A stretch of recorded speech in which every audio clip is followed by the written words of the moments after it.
दोस्तों, मैं राज पांडे, आप देख रहे हैं आरसीएम टुडे। आइए जान लेते हैं अभी की लेटेस्ट अपडेट के बारे में। अभी की बड़ी खबर, ब्रेकिंग न्यूज़ के बारे में बात करेंगे।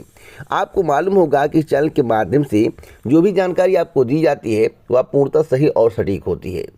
आपको यह भी मालूम होगा कि मेरा कर्तव्य बनता है कि आप तक सही सटीक जानकारी पहुँचाना, और मैं अपने कर्तव्य का निर्वहन कर रहा हूँ, आप तक सही सटीक जानकारी पहुंचा रहा हूं। उसी क्रम में आज की 10 बड़ी खबर के बारे में बात करेंगे।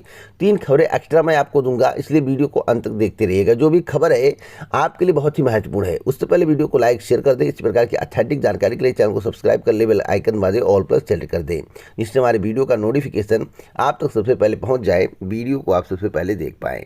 सबसे पहले मैं बात करूंगा रेलवे बोर्ड की। रेलवे बोर्ड ग्रुप बी परीक्षा में बहुत बड़ा परिवर्तन किया गया है। आपको बता दें, अब सीबीटी पैटर्न से होगी परीक्षा, पहले लिखित से होनी थी। मैं आपको बताना चाहता हूँ यह परिवर्तन क्यों किया गया। इसके कई रीज़न हैं। पारदर्शी बनाने के लिए, समयबद्ध तरीके से काम को पूरा करने के लिए यह परिवर्तन किया गया है। जोधपुर रेलवे बोर्ड ने ग्रुप बी परीक्षा को सरल किया है। अब यह परीक्षा लिखित की बजाय centralised computer based objective type exam से ली जाएगी। इससे रेलवे में प्रमोशन की राह आसान होगी। रेलवे बोर्ड आदेश के बाद सभी विभागों में ग्रुप बी के पदों को भरने के लिए सेंट्रलाइज्ड सीबीटी को प्रभावी किया जा रहा है। जानकारों की माने तो अब 30% डिपार्टमेंटल प्रमोशन कोटा से भरा जाएगा, जबकि 70% लिटरेटेड डिपार्टमेंटल कॉम्पिटिटिव एग्ज़ाम के द्वारा भरा जाएगा। मैं आपको बताना चाहता हूं, यह परिवर्तन किया गया है। अवधि 1 जनवरी 2023 से शुरू होगी, यानी कि वैकेंसी अवधि 1 जनवरी 2023 से शुरू होगी। इस परिवर्तन से कितना बदलाव आएगा, कितना आसान हो जाएगा, जब एक बार यह परीक्षा कंडक्ट कराई जाएगी तब पता चलेगा। 150 अंक का होगा प्रश्न पत्र, और मैं आपको बताना चाहता हूं सभी वैकल्पिक प्रश्न होंगे। इसमें 80 अंक तकनीकी यानी कि प्रोफेशनल, 40 सामान्य ज्ञान, 15 अंक विभागीय भाषा, पॉलिसी व नियमावली पर आधारित होंगे, जबकि 30 अंक स्थापना एवं वित्तीय नियम से संबंधित होंगे। प्रश्न पत्र में 175 सवाल होंगे, जिनमें से 150 प्रश्न पत्र अनिवार्य करने होंगे। क्वालिफाइड 90 अंक होगा। हर सही जवाब पर 1 अंक मिलेगा, जबकि गलत पर 1/3 माइनस मार्किंग हो जाएगा, यानी कि 1/3 नंबर कट जाएंगे। तय सिलेबस के तहत होगी परीक्षा। जो सिलेबस है उसी के आधार पर परीक्षा होगी, उससे विपरीत परीक्षा नहीं होगी। तो इस परिवर्तन से आप कितने खुश हैं, कमेंट बॉक्स में ज़रूर बताइएगा। अगली अपडेट है ग्राम विकास अधिकारी भर्ती को लेकर। ग्राम विकास अधिकारी व हाउस कीपर भर्ती परीक्षा के परीक्षार्थियों को निःशुल्क यात्रा की सुविधा। आपको बता दें, राजस्थान सरकार के द्वारा युवाओं के बारे में बहुत ज़्यादा सोचा जाता है। हाँ, कुछ कमियां हैं कि पेपर लीक हो जाता है, उस पर भी नियंत्रण लगाने का प्रयास किया जा रहा है। राजस्थान कर्मचारी चयन बोर्ड जयपुर की ओर से आयोजित होने वाली 9 जुलाई 2022 को ग्राम विकास अधिकारी भर्ती परीक्षा 2021 तथा हाउस कीपर भर्ती परीक्षा 2022 में सम्मिलित होने वाले परीक्षार्थियों को साधारण एवं एक्सप्रेस बसों में परीक्षा केंद्र तक आने तथा वापस जाने के लिए निःशुल्क यात्रा प्रदान की गई है। उल्लेखनीय है कि राजस्थान राज्य पथ परिवहन निगम की ओर से मुख्यमंत्री की बजट घोषणा 2021-22 की पालना की जाएगी। राजस्थान रोडवेज मुख्यालय से सभी मुख्य प्रबंधकों को इसको लेकर पाबंद किया गया है। तो यह सुविधा युवाओं को दिया जा रहा है। 9 जुलाई 2022 को ग्राम विकास अधिकारी भर्ती परीक्षा 2021 तथा हाउस कीपर भर्ती परीक्षा 2022 में सम्मिलित होने वाले परीक्षार्थियों के लिए बहुत ही अच्छी खबर है। प्रवेश पत्र दिखाइए, फोटो युक्त। आपको बस में किराया नहीं देना पड़ेगा, आपको आपके सेंटर तक पहुंचा दिया जाएगा। अगली अपडेट है आईटीआई छात्रों को लेकर। देखिए, अग्निवीर की जो भर्ती आई है अग्निपथ योजना के तहत, उसमें आईटीआई छात्रों को बोनस अंक दिया जाएगा।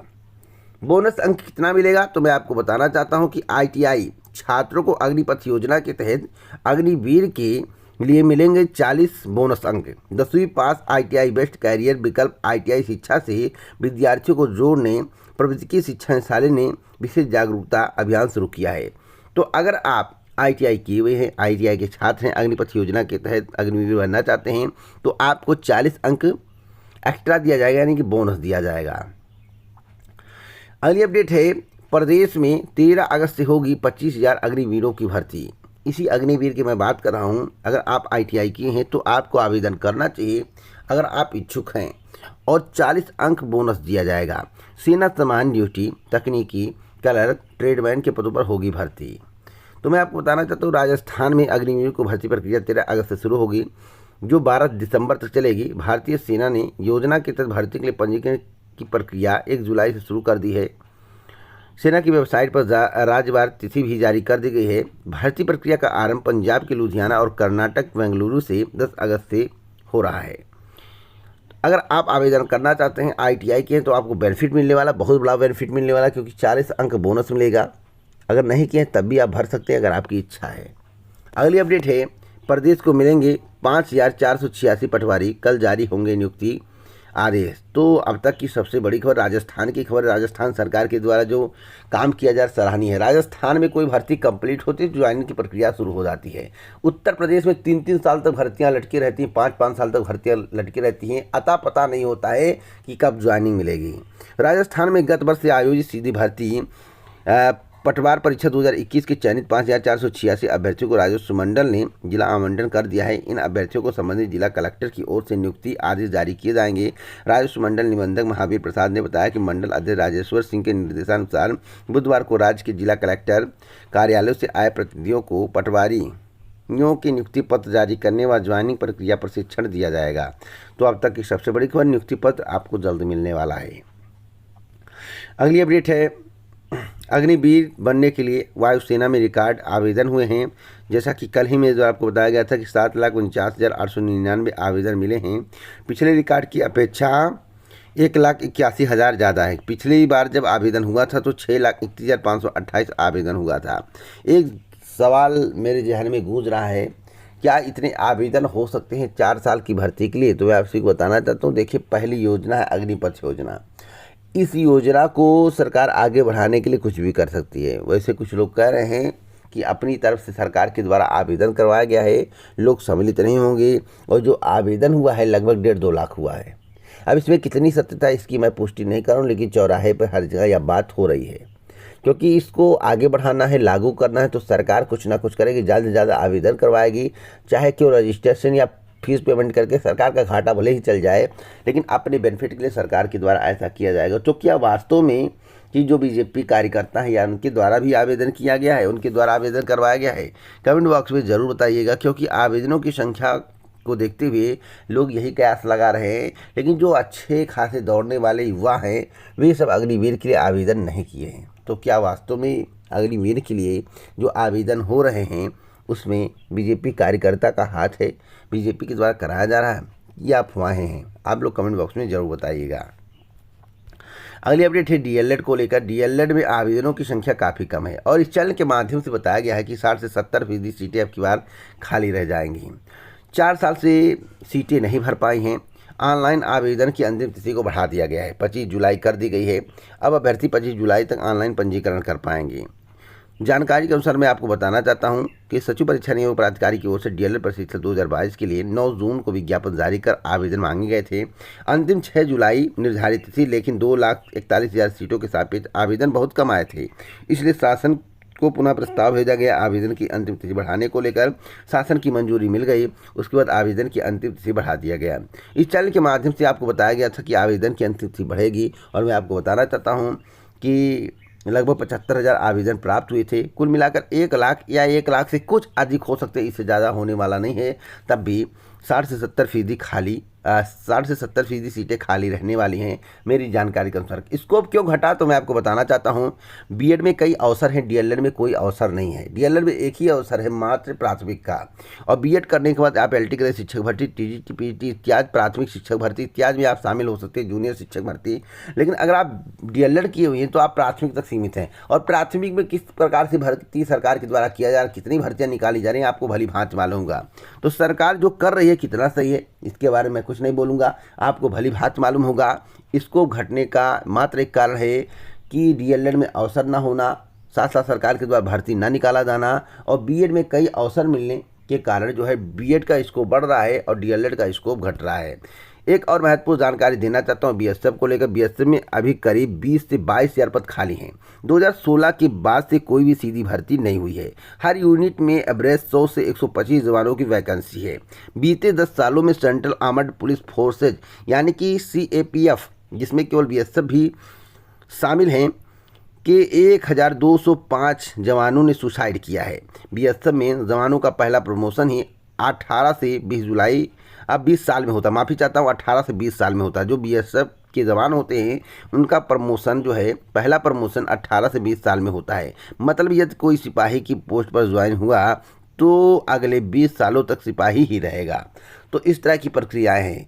सुसाइड लोग क्यों कर रहे हैं, जवान सुसाइड क्यों कर रहे हैं, इसका रीज़न क्या है कमेंट बॉक्स में बताइएगा, क्योंकि कई समाचार पत्रों में इसके बारे में उल्लेख कई बार किया जा चुका है। दैनिक भास्कर ने भी उल्लेख किया और दैनिक भास्कर के द्वारा इसके संबंध में स्पष्ट बताने का प्रयास किया गया, क्योंकि दैनिक भास्कर एक यूनिक न्यूज़पेपर है। आप इसे पढ़ा करिए, आपको सही और सटीक जानकारी मिलती रहेगी। अगली अपडेट हरियाणा पुलिस को लेकर।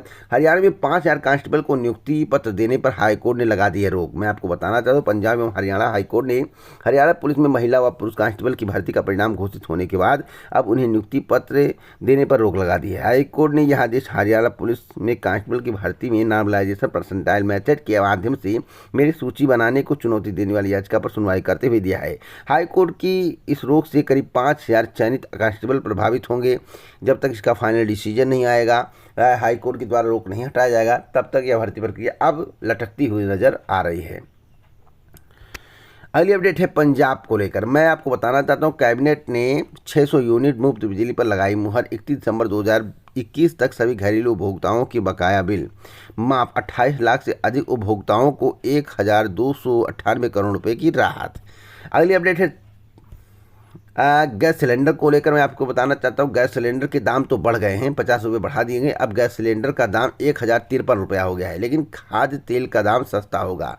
अब कितना सस्ता होगा, तो खाद्य तेल कंपनियों का कहना है कि 10 रुपये तक सस्ता हो सकता है, यानी कि जो खाने वाले तेल हैं उसके दाम में आपको 10 रुपये की कमी देखने को मिल सकती है। अगली अपडेट है बीएड प्रवेश परीक्षा को लेकर। बीएड प्रवेश परीक्षा का आयोजन पूरे प्रदेश में विभिन्न जिलों में किया गया। बीएड प्रवेश परीक्षा में 92% उपस्थिति रही। मैं आपको बताना चाहता हूं कि बीएड प्रवेश परीक्षा का अगर आंकड़ा देखें तो कई समाचार पत्रों में जिलावार और कई समाचार पत्रों में पूरे उत्तर प्रदेश की जानकारी दी गई है। मैं आपको बताना चाहता हूं उत्तर प्रदेश में लगभग 93% के करीब लोग उपस्थित रहे। देवरिया कुशीनगर की हम बात करें तो 90% लोग उपस्थित रहे। तो देखिए बीएड अभ्यर्थी काफ़ी खुश नजर आए, क्योंकि पेपर भी आसान था और झमक के क्वेश्चन किए गए हैं। वैसे कटाव भी हाई जाने की संभावना है। अगर आप गवर्नमेंट कॉलेज चाहते हैं तो कटाव आपके लिए कितना होना चाहिए, कितने पर गवर्नमेंट कॉलेज मिलेगा, इसके संबंध में मैं आपको जानकारी दूंगा, इसलिए आप थोड़ा वेट कर लीजिए। आगे कोई अपडेट होती है तो मैं आपको ज़रूर दूंगा। एक और महत्वपूर्ण खबर है राज्य कर्मचारियों केंद्र कर्मचारियों के लिए। केंद्र कर्मचारियों और राज्य कर्मचारियों के लिए तोहफा है। डीए में 3% होगी वृद्धि। 26 लाख सरकारी कर्मचारी और पेंशनर होंगे लाभान्वित है। अब कब से इसका लाभ आपको मिलेगा, तो शासन के पास प्रस्ताव भेज दिया गया है। मुख्यमंत्री जी के समक्ष है, मंजूरी के लिए भेजी गई है। मंजूरी मिलने के बाद 3% डीए को बढ़ा दिया जाएगा। तो जुलाई माह से मिलने के आसार दिखाई दे रहे, इसी माह से। अब देखिए क्या होता है, अगर जुलाई से तो नेक्स्ट मंथ से तो जरूर मिलेंगे। एक और महत्वपूर्ण जानकारी देना चाहता हूं बोरिंग टेक्नीशियन भर्ती को लेकर। बोरिंग टेक्नीशियन भर्ती परीक्षा का आयोजन 3 जुलाई को किया गया, लेकिन इसमें भी सेधमारी करने का प्रयास किया गया। विकास नगर स्थित महावीर इंटर कॉलेज में आयोजित बोरिंग टेक्नीशियन भर्ती परीक्षा में कुछ साल भर के शामिल होने की खबर मिली थी। इस पर एसटीएफ की टीम कॉलेज पहुंची तो गेट पर जौनपुर निवासी संजय नाविक को पकड़ा। पूछताछ में पता चला कि वह अपनी जगह दूसरे को बैठा कर परीक्षा दिला रहा है। तो इस तरह की घटनाएं कितनी हुई होंगी, क्या हो रहा है बोरिंग टेक्नीशियन भर्ती में। अगर ऐसा हुआ तो कट ऑफ हाई चला जाएगा। अगर ऐसा नहीं हुआ कि बड़े स्तर पर हाजिरी नहीं हुई, बड़े स्तर पर साल भर बैठे नहीं थे, तो कट ऑफ कम जाने की संभावना है। तो आगे कोई अपडेट मिलेगी तो इस चैनल के माध्यम से दी जाएगी। इस प्रकार की ऑथेंटिक जानकारी के लिए अभी चैनल को सब्सक्राइब करें, बेल आइकन दबाएं, ऑल पर सेट करें। वीडियो को लाइक शेयर करना मत भूलें। जय हिंद, जय भारत, नमस्कार।